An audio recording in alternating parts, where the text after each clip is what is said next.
Bonsoir à tous, bonsoir à toutes. Si certains youtubeurs, ou plutôt certaines youtubeuses, font des vidéos où elles sont au bord des larmes et sans maquillage, moi ce soir je ne serai pas au bord des larmes, malgré les problèmes qui m'accablent en ce moment. Mais par contre je serai toujours sans maquillage, hein. Je suis vachement bien conservé, faut croire, parce que j'ai pas besoin de maquillage moi. J'ai pas besoin de me mettre de la pommade, de la peinture sur la figure. Et parce que aussi peut-être que j'ai dépassé tout ça. Et si j'étais une femme, est-ce que je me maquillerais? Est-ce que j'accepterais finalement la domination masculine, hein? C'est ça. Voilà. Mais je suis là pour parler de choses qui m'ont beaucoup amusé dans les remarques qui ont été faites. Notamment une remarque à l'issue d'une de mes vidéos sur sur les homos refoulés qui devraient faire, à mon avis, leur coming out, tiens, pour utiliser une expression un peu moderne et bobo. Et alors j'ai enlevé cette vidéo parce qu'elle était un peu racoleuse, je n'aimais pas trop finalement. Et il y a quelqu'un qui a dit vous vous croyez irrésistible, vous pensez que tout le monde est amoureux de vous, ça m'a fait rire.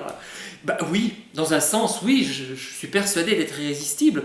La preuve, c'est qu'il y a un personnage dans une comédie de Molière qui me plaît beaucoup, c'est dans Les Femmes Savantes, c'est le personnage de Bélise.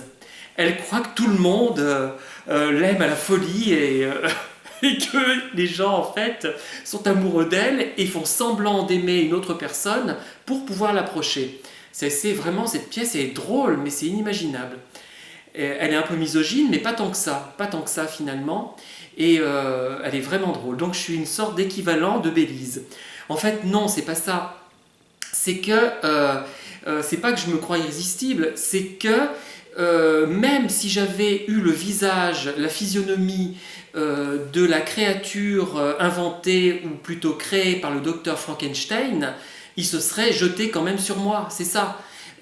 Pourquoi? Parce que l'homo c'est moi, ils ont besoin de se mettre en parallèle finalement et de projeter leur homosexualité refoulée sur moi. C'est comme les pervers qui projettent tout ce qu'ils ont de moche en eux sur nous, en nous critiquant. Et bien là c'est pareil. Ils faisaient tout finalement pour me séduire, au moins amicalement, puisque je n'ai jamais succombé au-delà. Voilà, je le dis, hein. Et pour créer une sorte d'amitié avec un grand A, et ensuite pour me dire, ah ben, c'est lui en fait qui me fait des avances, mais en fait c'était la personne en face de moi qui faisait les premiers pas et qui faisait tout pour me séduire, et d'ailleurs, pas pour que je succombe peut-être à leur charme, mais j'étais effectivement attiré, et puisque j'espérais une amitié avec un grand A, avec tout ce que cela peut impliquer, mais évidemment, dès que cette amitié avec un grand A se matérialisait, il se rétractait en pensant, mais ah, ce type-là est homo, moi je suis hétérosexuel, donc voilà. Et c'est pareil pour les pervers, c'est un peu le même fonctionnement. Ils vont vous critiquer et vous séduire et ensuite vous laisser tomber une fois qu'ils auront créé une dépendance. C'est-à-dire qu'ils vont être tellement gentils au départ que vous allez succomber à leur charme, amical ou amoureux d'ailleurs, peu importe. Hein. Et ensuite, ils vont dire, mais ce type-là ou cette bonne femme-là, elle n'arrête pas de me téléphoner, de me harceler. Mais non, c'est pas vous qui les harcelez, c'est lui ou elle, le pervers ou la perverse, qui a créé cet état, qui vous a mis dans un état de dépendance, et ils vous ont fait croire qu'ils étaient vraiment attirés amicalement ou amoureusement, et ensuite, effectivement, vous les harcelez. Vous avez l'air de les harceler, mais ce n'est pas vrai. Voilà, tout est créé. Et pareil pour les homos, finalement. D'ailleurs, à ce propos, moi je pense que nier qu'on est homo, surtout à notre époque, hein, forcément ça va créer toute une distorsion dans le comportement, puisqu'on se nie soi-même, on va nier son attirance affective, son attirance sexuelle, on va tout nier, et finalement on va adopter un comportement qui est totalement en désaccord avec soi-même, si on est homo refoulé, et forcément on va être obligé de manipuler à un moment donné. C'est obligé, c'est pour se cacher, ne serait-ce que pour se cacher. Comment voulez-vous qu'ils fassent autrement, ces gens-là? C'est pas possible, ils sont homo, tout le monde le sait, sauf eux-mêmes et leur épouse en général, ou leur époux. Bon. Euh, et donc, il faut qu'ils restructurent tout, qu'ils contrôlent leurs désirs, qu'ils fassent des projections sur des homos assumés pour pouvoir dire oh mais lui est homo, c'est lui qui m'a fait les avances, c'est pas moi, hein. Alors que c'est eux qui ont créé la problématique en fait. Et c'est aussi une manière de fréquenter des homos et donc de se satisfaire un petit peu au niveau relationnel avec ces personnes-là aussi, c'est une manière comme ça. Et j'ai remarqué un truc marrant. Je pense à quatre en particulier homos non assumés, refoulés, je sais pas, non assumés plutôt, parce qu'ils comprennent bien qu'ils sont homos, enfin c'est pas possible. Et je parle pas de bisexuels, attention, parce que j'en ai rencontré quelques-uns, pas beaucoup, j'en suis en relation avec un justement, et on s'amuse bien d'ailleurs par mail, par coup de fil. Je lui ai écrit d'ailleurs des nouvelles qui apparemment lui plaisent, d'ailleurs je suis en retard, là je suis plus inspiré. Et je lui envoie par mail, c'est des petites, oui, des nouvelles. Je vous raconterai pas ce que c'est. Oh, ça n'a rien de très méchant, mais ça lui fait plaisir. Mais c'est vraiment un bi, lui, vraiment un bisexuel. Et c'est pas du tout pareil. Il est pas du tout comme les autres. Il est pas culpabilisant, il est pas pénible, il est pas frustrant, et ça n'a rien à voir. Voilà. Quand c'est assumé, il n'y a pas de problème, hein. Mais là, les quatre auxquels je fais allusion ne sont pas des bisexuels assumés, ce sont des homosexuels refoulés. Et ils ont une caractéristique flagrante, les quatre, c'est-à-dire qu'ils sont mariés, enfin il y en a trois qui sont mariés, un qui a divorcé, et ils ont déjà l'email de leur épouse, une email mixte, c'est-à-dire qui sert à la fois à leur épouse et à eux-mêmes. Et il y en avait même un qui m'écrivait, d'ailleurs il est décédé depuis, après, il a assumé son homosexualité et il mettait son prénom et le nom de son épouse, alors que je ne la connaissais pas du tout. Pareil pour un autre que j'ai rencontré récemment, il y a quelques temps, et dont je vous ai parlé d'ailleurs, hein, à mots couverts évidemment. Et il y en a eu un troisième qui était pareil, qui utilisait une adresse mail mixte. Et enfin un autre qui, dans son CV, mais divorcé, parce que seul, selon lui, hein, c'est faux d'ailleurs, un hétérosexuel va être divorcé. Il a besoin de cette identité hétérosexuelle, puisque dans le milieu dans lequel il a évolué, l'hétérosexualité est la norme de celui qui gagne, de celui qui domine. Donc il avait besoin de se marier, il s'est marié avec une femme d'ailleurs que j'aurais du mal à qualifier, hein. Je ne vais pas le faire parce que ça va paraître bizarre. Et il a divorcé 1 an et demi après, mais il a été marié à une femme. C'est très important pour lui. Et voilà, donc ces emails mixtes, qui servent à la fois pour l'épouse ou pour le mari, je trouve ça assez extraordinaire, puisque c'est-à-dire qu'on n'est pas strictement assimilable à son mari, à son conjoint. En fait, pour moi, c'est ça. C'est deux ensembles qui se... vous voyez, un rond qui rentre dans l'autre rond. Voilà. Alors que eux, c'est deux ronds inclus. C'est-à-dire qu'ils se considèrent comme complètement inclus à leur épouse. C'est pas possible. Ils sont individualisés. On est individuel. Moi, j'ai une email personnelle. Il n'y a pas de raison. Je vais pas prendre l'email de mon conjoint. C'est complètement ridicule. Surtout que c'est facile de créer une email. Non, parce que je ne suis pas un homosexuel refoulé.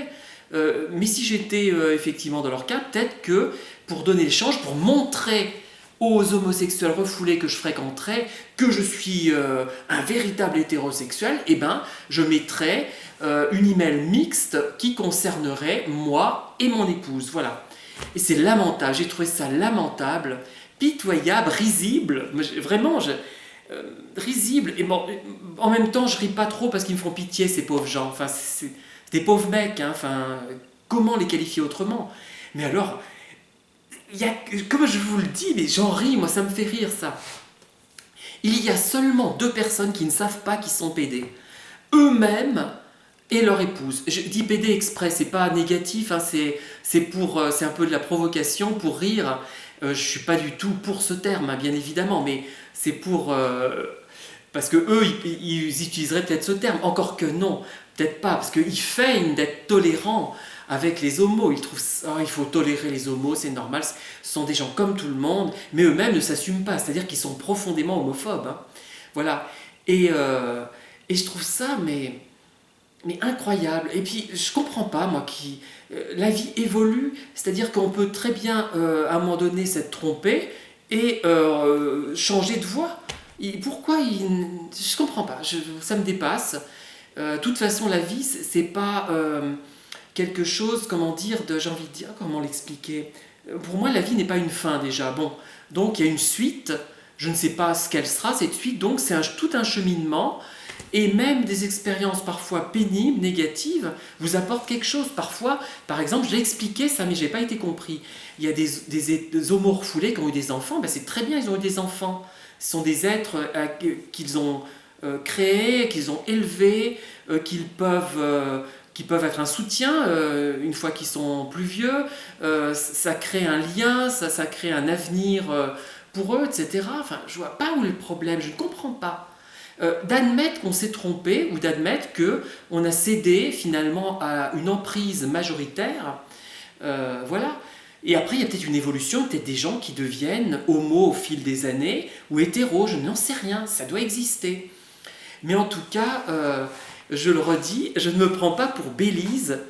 Je le redis, ces homos refoulés, devenus pervers, devenus manipulateurs plutôt, à cause de cela, puisque quand on est homo, on se nie soi-même, il faut tout reconstruire, sa vie, il faut tout calculer finalement presque. Enfin, pas tout, mais presque. Eh ben, ils sont obligés peut-être de manipuler leur entourage, de mentir, de trouver des excuses bidons pour plus ou moins certaines choses. Et donc, en fait, j'aurais ressemblé à la créature du docteur Frankenstein. Je peux vous assurer que j'aurais eu autant de succès, hein, probablement. Enfin, là, j'ai peut-être un peu de limite. Mais c'est pas moi en tant que physique, c'est moi en tant qu'homo qui les intéressait. Parce que eux, peut-être aussi, comme je souligne, je suppose, peut-être parce que ça leur fait un contact homo-masculin qui satisfait une partie de leur sexualité, même s'ils ne couchent pas avec les personnes, même le fait de les côtoyer, ça peut leur apporter quelque chose, je n'en sais rien. Mais en tout cas, ce sont des gens qui ont besoin, c'est comme certains alcooliques, ils se disent « Ah ben, moi je bois 3 verres chaque matin, mais machin en boit 5. » Vous voyez, c'est un peu ça. Il y a pire que moi. Ah ben, moi j'ai peut-être des défauts, mais je suis hétéro, je suis dans la norme. Et puis moi, j'ai eu des enfants, je suis peut-être des tendances homo, mais... Enfin, je sais pas, il y a tout un raisonnement... Et moi, je reste persuadé que on dit qu'il y en a qui racontent que les pervers n'ont pas de sexualité bien nette puisqu'ils n'ont pas de personnalité. Non, je pense qu'il y a une partie, il n'y a pas que des pervers d'ailleurs, il y a plusieurs sortes de pervers, plusieurs sortes de manipulateurs, même s'il y a des points communs entre eux. Et là, ce sont des gens qu'on remarque, moi j'en ai eu comme ça, je vous dis, les adresses... et un des derniers, d'ailleurs les deux derniers que j'ai rencontrés comme ça, ils signaient avec leur prénom et celui de leur épouse. Hein. Mais c'est débile, moi j'avais pas envie de côtoyer forcément leur épouse, c'était eux, elle aurait pu m'intéresser, mais il se trouvait que non. Bon, ça n'a pas de sens, et elle non plus. C'est-à-dire qu'ils infligent à leur épouse et à moi une relation sous prétexte qu'ils ont besoin de démontrer qu'ils sont hétéros. Mais c'est débile, ils sont profondément débiles ces gens. Enfin voilà, c'est une vidéo un peu brouillonne, mais qui explique un petit peu mieux les choses peut-être. Enfin, en tout cas, s'il y a des remarques qui veulent leur pesant d'or, hein, c'est extraordinaire. Hein, il y a des gens qui font semblant de ne pas comprendre. Hein, enfin, et ça se trouve, c'est un que je visais, qui s'est reconnu, enfin, de façon... j'ai fait tout pour qu'ils ne se reconnaissent pas. Hein, mais au bout d'un moment, quand on me connaît, et les gens qui m'ont côtoyé, ils voient bien... oui, ils peuvent deviner, parce que bon... il peut y avoir quelques détails, peut-être, je ne sais pas. Enfin, ça m'étonnerait parce que je ne donne pas de détails suffisamment précis pour que quelqu'un vraiment puisse se reconnaître de façon certaine. Hein. Voilà, on va arrêter là pour aujourd'hui et je vous dis à très bientôt. Bonne soirée.